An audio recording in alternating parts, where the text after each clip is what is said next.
ఓం శ్రీ గురుభ్యో నమః. ఓం శ్రీ మహాగణాధిపతియే నమః. అక్టోబర్ నెలలో ద్వాదశ రాశుల యొక్క ఫలితాలు ఏ విధంగా ఉన్నాయో ఒకసారి తెలుసుకుందాం. ముందుగా ఏ గ్రహాలు ఏ రాశుల్లో సంచరిస్తున్నాయో ముందుగా తెలుసుకుందాం.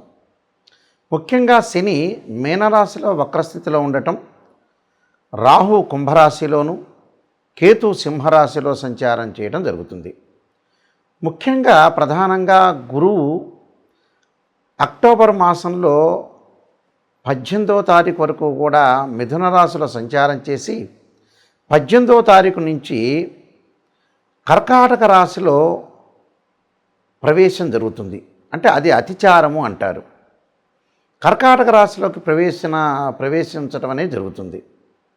మిగతా గ్రహాలను మనం చూసుకునేటట్టయితే ముఖ్యంగా కుజుడు బుధుడు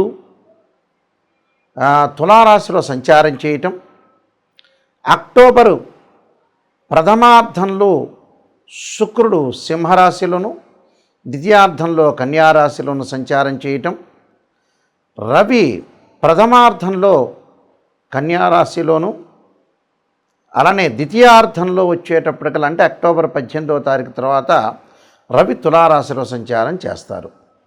ఈ సంచారాల వల్ల ఈ గ్రహాల యొక్క విషయంలో మనం ముందుగా ముఖ్యంగా ఎలాంటి రాశుల వాళ్ళకి ఎలాంటి ఫలితాలు కలుగుతాయో ఒకసారి పరిశీలన చేద్దాం. మేషరాశి వాళ్ళకి రాస్యాధిపతి అయిన కుజుడు సప్తమ స్థానంలో ఉండటం వల్ల, అంటే రాస్యాధిపతి అయ్యాడు, ఇక్కడ అష్టమాధిపతి కూడా సప్తమ స్థానంలో ఉండి, ఇక్కడ సప్తమ స్థానంలో ఉండటం వల్ల ఏంటంటే ఏది కూడా భార్యాభర్తల మధ్యలో విషయంలో కానీ అలానే అపార్థాలు అనర్థాలు లేకుండా కొద్దిగా జాగ్రత్తగా ప్రవర్తించాలి.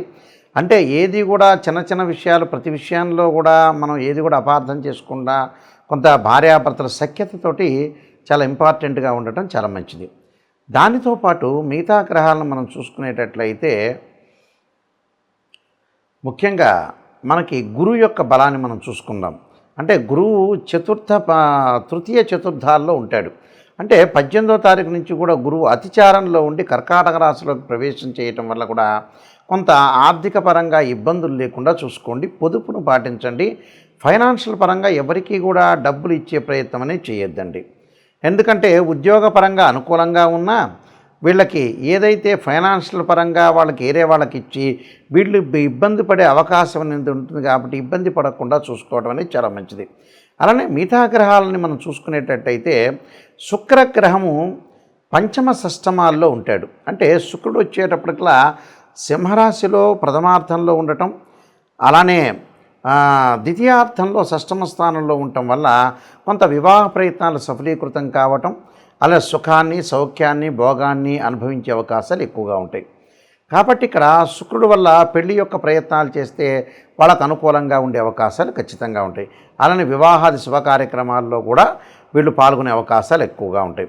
అలానే రవిగ్రహాన్ని మనం చూసుకునేటట్టయితే ఈ రవి షష్టమ స్థితిలో ఉండటం వల్ల షష్టమం సప్తమంలో ఉన్నాడు. ప్రథమార్థంలో షష్టమంలో ఉండటం వల్ల అనుకూలంగా ఉంటుంది. నూతన ఉద్యోగాల ప్రయత్నాలు అక్టోబర్ 18 లోపల వీడు ప్రయత్నాలు చేసి సఫలీకృతం అయ్యే అవకాశాలు ఖచ్చితంగా ఉంటాయి.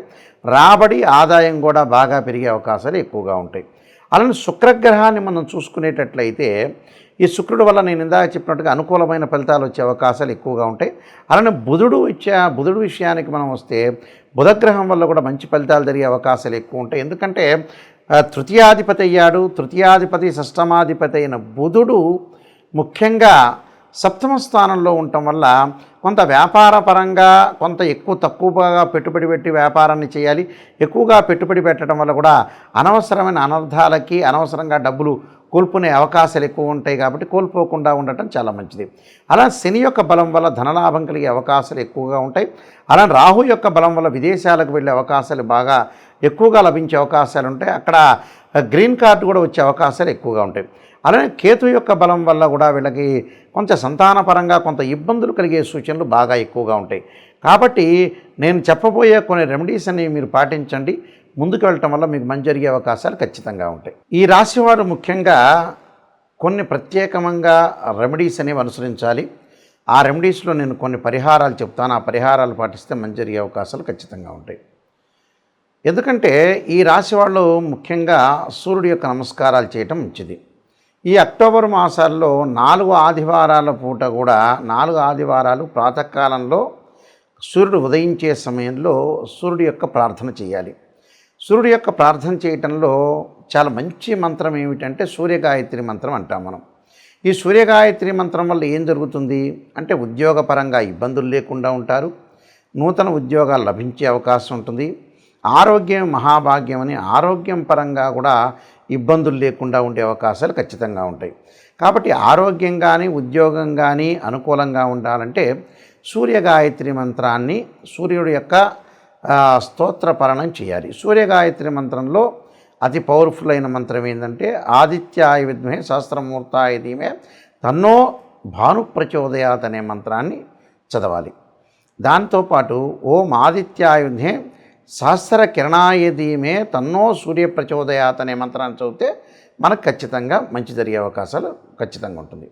అలానే మానసికంగా ఆందోళన చెందుతున్న వాళ్ళు, చెవి ముక్కు గొంతు అలానే నిమోనియాతో బాధపడుతున్న వాళ్ళు, లంగ్స్ సంబంధించిన ఎఫెక్ట్స్తో బాధపడుతున్న వాళ్ళు, ఖచ్చితంగా సైనస్ సంబంధించిన ఆరోగ్యపరంగా ఇబ్బందులు కలుగుతున్న వాళ్ళు, మానసికంగా బలం లేని వాళ్ళు, మానసికంగా ఆందోళన చెందుతున్న వాళ్ళు ఖచ్చితంగా ఆరాధన చేయాల్సిన చంద్రగ్రహాన్ని ఆరాధన చేయాలి. చంద్రుని ఎలా ఆరాధన చేయాలి? చంద్రగాయత్రి మంత్రాన్ని చదువుకోవాలి. క్షీరపుత్రాయుధ్య అమృతతత్వాయ ధీమహి తన్నో చంద్ర ప్రచోదయాత్ అనే మంత్రాన్ని చదువుకోవాలి.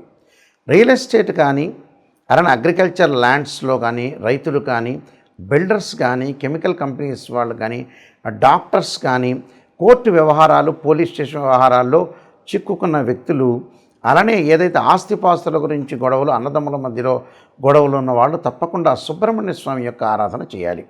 అంటే 2 జంట సర్పాలను దానం చేయటము అలానే రాహుకాలంలో పూజ చేయటము సుబ్రహ్మణ్య స్వామి యొక్క ఆరాధన చేయాలి.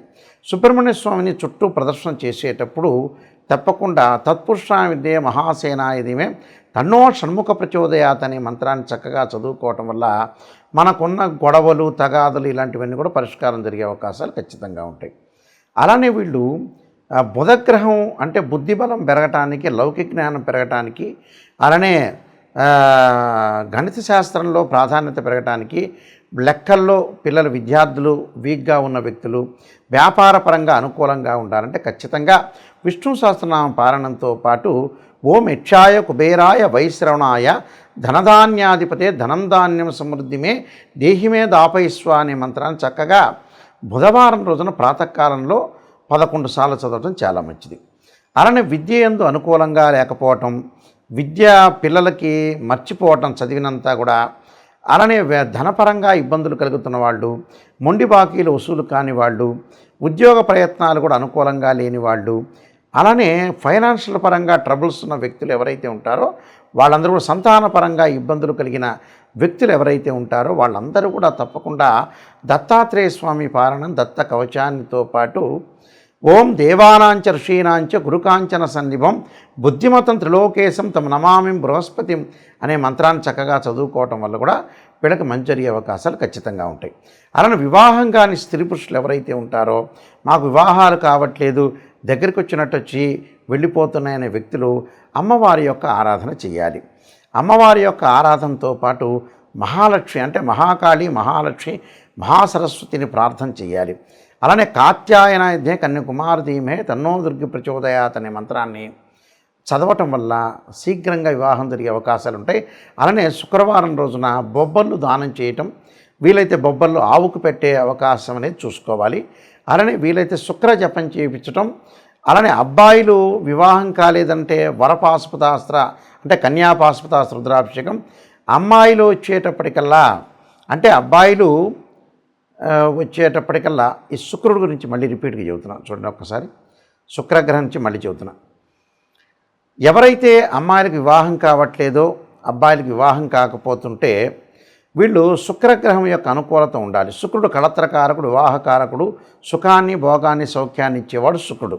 ఈ శుక్రగ్రహం వల్ల మరి ఎవరికైతే వివాహం కావట్లేదో అబ్బాయిలు కన్యాపాశుపతాస్త్ర రుద్రాభిషేకం, అమ్మాయిలు వరపాశుపతాస్త్ర రుద్రాభిషేకం చేయటం, శుక్ర జపము, శుక్ర హోమం చేసుకోవటం, భృగుపాశుపతాస్త్ర రుద్రాభిషేకం చేసుకోవటం వల్ల చాలా మంచి జరిగే అవకాశం ఖచ్చితంగా ఉంటుంది. అలానే ఆయు ప్రమాణం తగ్గుతూ ఉండి ఆరోగ్యపరంగా నష్టాలు జరుగుతున్న వ్యక్తులు శని యొక్క ప్రభావం ఉంటుంది కాబట్టి శని యొక్క ఆరాధన చేయాలి. వీలైతే మరి నువ్వుల నూనెతోటి శివుడికి అభిషేకం చేయటం వల్ల ఆయు ప్రమాణం పెరుగుతుందని శాస్త్రంలో చెప్పారు. అలానే విదేశాలకు వెళ్లకుండా, విదేశాలకి ఏదైతే వీళ్ళకి వీసా రాకపోవటం, విదేశాల్లో ఉన్న వ్యక్తులకు కూడా అక్కడ వాళ్ళకైతే మంచి వ్యాపారం కానీ అలానే మంచి జాబ్ కానీ రాకుండా, గ్రీన్ కార్డు కూడా రాకుండా ఉన్న వ్యక్తులు, విదేశాల్లో ఉన్న వ్యక్తులు ఎవరైతే ఉంటారో రాహు యొక్క ఆరాధన చేయాలి. అర్ధకాయ మహావీరం చంద్రాదిత్యమర్దనం సింహకాగర్భ సంభూతం తమ రాహుం ప్రణమామ్యం అనే మంత్రాన్ని చక్కగా చదువుకోవాలి.